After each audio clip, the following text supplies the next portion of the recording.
while millions of people are losing their minds over a game they are not even playing, painting their faces, skipping weddings, and genuinely grieving for days when their team loses.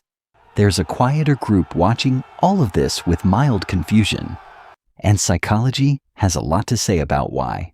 Stay with me, because what you're about to hear might finally explain something you've felt your whole life, but never had the words for. Here's what nobody tells you. Not obsessing over sports doesn't mean you're cold. It doesn't mean you're antisocial. And it absolutely doesn't mean you're missing some fundamental piece of the human experience. But there is something genuinely different happening inside your brain, and once you understand it, everything starts to make sense. Let's start where it always starts, with the people who do care. Walk into any sports bar on a Sunday, and you're watching something that looks, neurologically speaking, almost identical to a religious experience. The crowd, the chanting, the collective suffering, and joy. That's not a coincidence. Humans are wired for tribal belonging. For most of our evolutionary history, being part of a group wasn't a lifestyle choice. It was the difference between surviving the night and not. Sports taps directly into that ancient wiring. When someone watches their team, their brain releases oxytocin, the same bonding hormone that fires when you hold your newborn or hug someone you love. Their nervous system is literally treating those strangers on a field as members of their clan. The brain doesn't care that these clan members earn $40 million a year and don't know the fan exists. And then there's dopamine. Every play, every possession, every near miss, tiny doses of anticipation and reward over and over for 3 hours. fMRI studies show the reward centers in sports fans' brains look almost identical to what you see in gambling behavior. That unpredictability is what psychologists call intermittent reinforcement, the most addictive reward schedule ever studied. The same principle that makes slot machines nearly impossible to walk away from. If you don't obsess over sports, your brain simply isn't recruited by that system. The vicarious competition doesn't trigger your dopamine loop. Research from the University of Chicago suggests this might not even be a choice. Variations in dopamine receptor genes can predict how strongly someone responds to competitive spectator activities. Your indifference to the championship game might be written into your biology before you ever watched a single match, but genetics is only part of the story. There's a psychological concept called BIRG, basking in reflected glory. When a team wins, fans say we won. When they lose, suddenly it's they lost. That pronoun shift isn't accidental. It's a self-esteem regulation strategy. The team's victory temporarily inflates the fans' sense of personal worth. Their identity borrows momentum from something entirely outside their control. People who don't obsess over sports tend to show much less of this pattern. Their self-concept is more internally anchored. They don't need a team's winning streak to feel like things are going well. This doesn't make them emotionally superior. It just means their self-esteem has different architecture. More load-bearing walls on the inside, less dependence on what happens on a field 3 states away. A 2019 study on tribal thinking found that low sports interest consistently correlated with reduced us versus them cognition. People who didn't follow sports were less likely to distrust someone for belonging to a different group, more comfortable with ambiguity, more willing to see the other side, less invested in being on the winning team of any given conflict. That's not nothing. Now, before anyone misreads this as an attack on sports culture, it isn't. Because here's the part that surprises most people. Sports fans often score higher on certain empathy measures. Following a team means practicing the art of caring deeply about strangers, investing emotionally in other people's effort and pain and triumph. That's a sophisticated emotional skill. The question isn't whether non-sports people are less empathetic. It's about where that empathy goes instead. Everyone has a finite reservoir of deep emotional investment. People who don't lose themselves in sports redirect that same capacity somewhere else.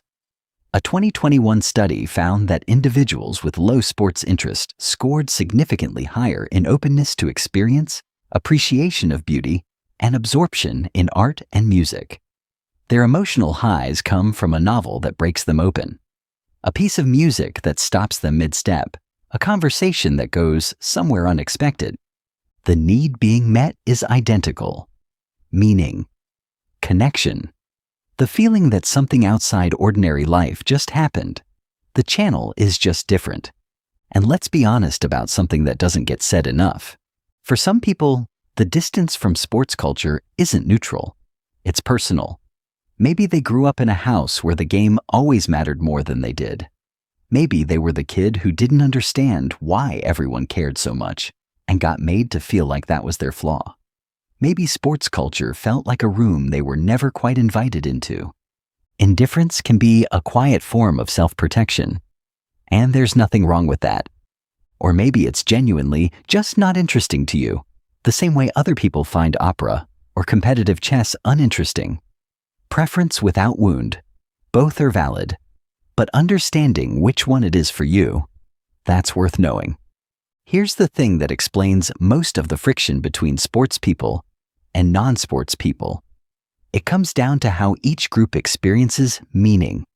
Sports fans make meaning through narrative, the underdog story, the dynasty, the collapse, the comeback. Ancient story shapes, struggle, stakes, resolution, playing out in real time. For people wired to find meaning in story, this is profound. People who don't obsess over sports look at the same situation and think, why would I spend 3 hours emotionally invested in an outcome I cannot influence, involving people who don't know I exist, in a game with no bearing on my actual life? That's not cynicism. That's a different cognitive orientation toward what makes something worth caring about. Psychologists call this the distinction between parasocial investment and direct engagement. Sports fans build deep one-sided relationships with teams and players. People who don't follow sports reserve their emotional energy for situations where they are participants, not spectators. Where their presence, their effort, their attention actually changes something. There's something quietly powerful about that. Not superior, just different. Psychologist Mihaly Csikszentmihalyi spent decades studying what he called flow. Those rare states of complete absorption where time disappears and everything feels exactly right. Flow is available through almost any activity. For some people, it arrives through watching sports. For others, it arrives through making something, solving something, connecting deeply with another person, losing themselves in a piece of music. The destination is the same. Total presence, complete engagement. The feeling that right now, this moment, is enough. People who don't find flow through sports aren't missing flow. They've located it somewhere else. Somewhere that requires their own participation, their own hands, their own thinking, their own risk. That's a different kind of aliveness. So here's what all of this actually means. If you've spent years feeling vaguely defective for not caring about the game, for changing the subject when scores come up, for watching the Super Bowl for the social event, and feeling nothing about the football, you were never broken. It was simply calibrated differently. Your dopamine system, your tribal instincts, your empathy, your hunger for meaning, all intact.